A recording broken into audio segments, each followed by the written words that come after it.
জয় নিতাই, রাধে রাধে। আজকে আমি এমন জিনিস নিয়ে এসেছি, অবশ্য বাড়িতে বানিয়ে খেয়ে দেখুন। সিম বাটা করে নিয়ে এসেছি।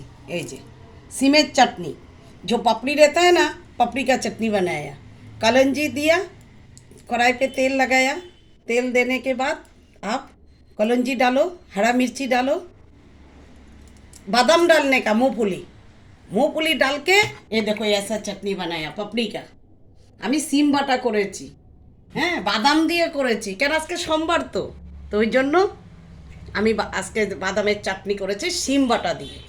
আর তার সাথে রেখেছি টমেটো, আলু সিদ্ধ, আলু মাখা করেছি গরম তেল দিয়ে। তার মধ্যে শুকনা লঙ্কা ভেজে এই গরম তেল এটা আলু সিদ্ধ মেখেছি। টক ডাল করেছি, এই যে কুল দিয়ে টক ডাল। ভেন্ডি চচ্চড়ি করেছি, হ্যাঁ, কাঁচা লঙ্কা বেটে একটু সর্ষা দিয়ে আর জিরা বাটা দিয়েছি। গরমকালের সবজি ভেন্ডি চচ্চড়ি আজকে আমি বানিয়েছি। তবে এই তো থালটা তো সাজিয়ে দিয়েছি। অবশ্যই এই চাটনিটা বানিয়ে আপনারা ঘরে খেয়ে দেখুন। ঠান্ডা কিন্তু চলে যাবে আর মুখের স্বাদ চলে আসবে। রান্নার যদি ইচ্ছা না করে, তবে এই যে কিচ্ছু না, আগে টেলে নেবেন, কড়াইয়ের মধ্যে টেলে নিয়ে সিম বটে তখন বেটে একদম। জয় নিতাই, রাধে রাধে।